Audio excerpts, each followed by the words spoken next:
It's what you do. Faith without your works is dead. 1 James. These entities will pay a high price when they dare get near God's children. And you're God's child.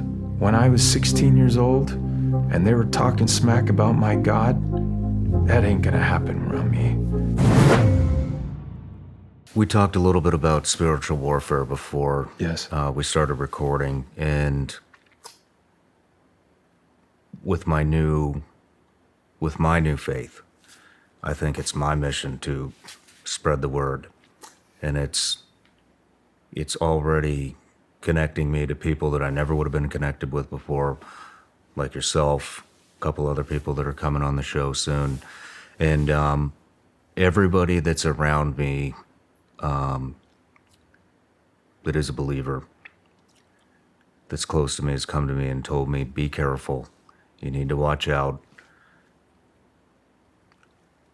Eli Crane told me there are no free shots on target when you're talking about spiritual warfare, and that evil will start to try to seep into my life the louder I get about this. Did you experience anything like that? That right there, what you're saying, that's garbage. Okay. And I want to tell you, Michael the Archangel is a patron saint to the Navy SEALs. Do you know this prayer? Saint Michael the Archangel, defend us in battle, be our protection against the wickedness and snares of the devil. May God rebuke him, we humbly pray, and do thou, Prince of the heavenly host, by the power of God, cast into hell Satan and all these wicked spirits that move throughout the world. These entities will pay a high price when they dare get near God's children, and you're God's child. Your prayers, see, every time they do that, they risk being tossed into the furnace forever. And so this is their job. They serve underneath this wicked beast, and he's a beast. But we have to be, you're different. Jesus often references sheep all the time.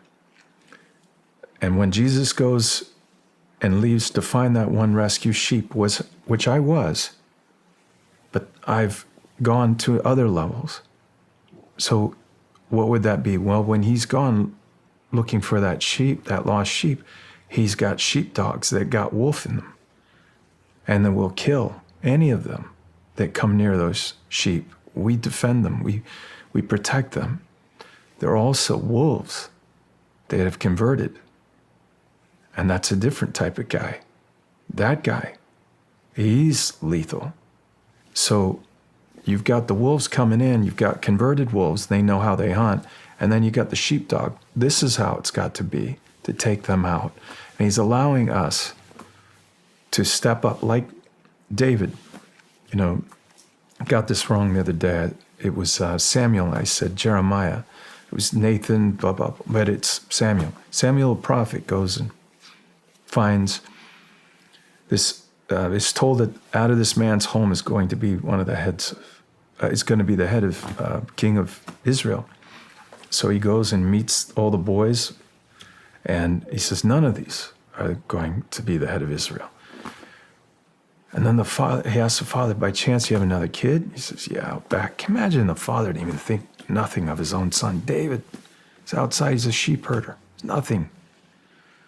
Man, I want to be a sheep herder like that.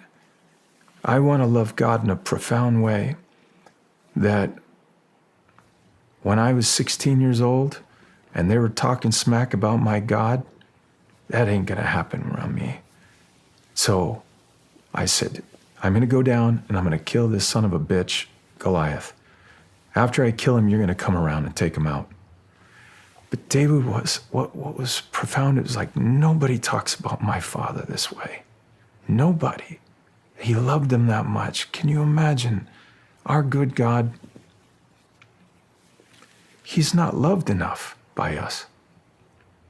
He will gladly send his armies to protect us, but we don't love him enough. We have to be above the status quo of this modern day Christianity. crap, which I'm telling you, this prosperity gospel is shit. Do you know that? You know, the Bible wants you to have beautiful things, man. That's fine if you can hand it all back. The things that I have in this life, my wife, my children, that family, that's it with God to me.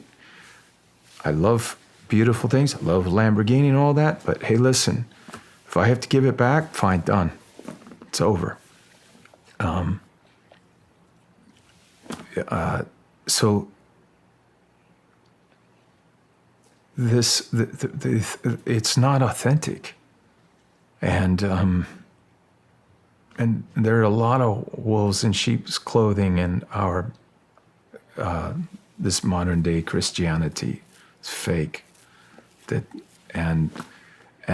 in the church, it's in the clergy, it's in the bishops, pastors. They'll tell you. But the one that hits me is the one where I know God's here, you know? I don't know you that long. I walked in here and I feel it already. I knew it the moment I met you. Said, you're going to know this guy for the rest of your life. Thank you. Jim, reason I'm asking is there are some definite things that happened during that film that I would consider to be a deterrent, especially to weak people. You were electrocuted, struck by lightning. We talked about some of the other things that happened. We talked about, I mean, even from the beginning when you accepted it, you knew you were going to be shunned. Do you think that was a deterrent from the devil to keep you from doing this? Sure. On the way up the hill, he said, you're a dead man. And my response to him was, praise be to God. I didn't want to live to see what was going to come from that movie anyway. It might be my only chance into heaven. Now, people can say, Jim, you just don't know the Bible. Get out. It's what you do. Faith without your works is dead. 1 James. So many people say, but they don't do.